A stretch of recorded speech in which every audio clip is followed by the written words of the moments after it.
Anybody got anything? Hayball forced the fumble, Yeah. right? Yeah. I mean, I don't know. It was like, how do you evaluate that in terms of they had some good returns on you guys, Yeah. and you want to clean that up, but like also that you've got your punter out there with 3 tackles and Yeah. forcing a fumble. Yeah, I mean, obviously you don't want your punter making the tackle, but he's an athlete, tough kid that it's just good to have him on the field, and I think some of those, obviously we got to tackle better, we got to cover the punts better. That's a good returner. I would argue that he's probably one of the best, if not the best in the country. So, yeah, I mean, it's something that you point out to the team that look at the effort and look at the passion of the punter, and hopefully the other guys can emulate that passion, and I think just use it as an example of kind of what to look up to.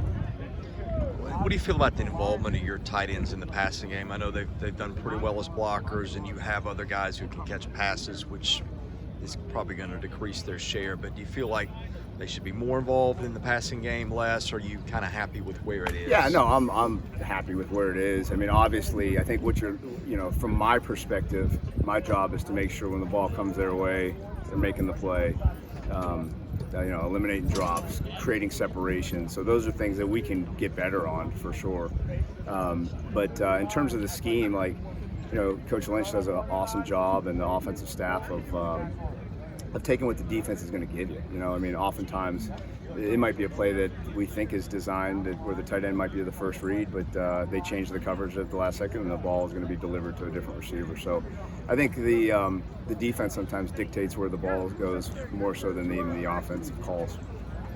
What does it do for you guys to have, a more consistent punting and kicking game than you've had in previous years? Yeah, I mean, we're nowhere where we want to be. I mean, we are still, but it is exciting to see improvements, and even statistically in some areas. So I am excited about that. We're still playing a lot of young guys, so there's still a lot of learning from week to week, but certainly the progression is exciting, and and we just got to continue to just do that week in and week out. And you talk about playing young guys, it's not like the future. The future is next week. It's this weekend, and hopefully we can, make some huge strides from the mistakes that we made at Alabama, and show that on Saturday against Ole Miss that we corrected those things. Obviously, punt returner is a decently high injury rate position. I mean, how do you weigh that? Obviously Shepard has done a decent job versus, at some point, do you want to see Jaden McGowan take over that, or do you just need to see more from him in terms of not fumbling? Yeah, no, I think the ball security is certainly an issue, and Shep, quite honestly, has done a really good job, and he's earned that position. Injury-wise, I don't think that's. I mean, you look across college football, and there's like Alabama last week.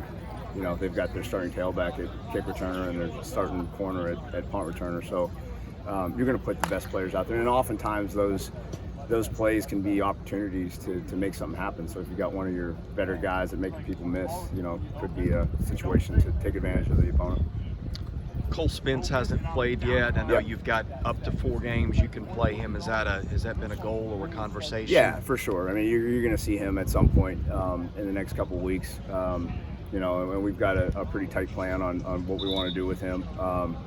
But it's good that we've got the situation where we've got some older guys in the room, and we were able to save that red shirt. I mean, knock on wood, we're a couple games away. But, he's got 4 left and hasn't played yet. So that experience is going to be really helpful for him in the future.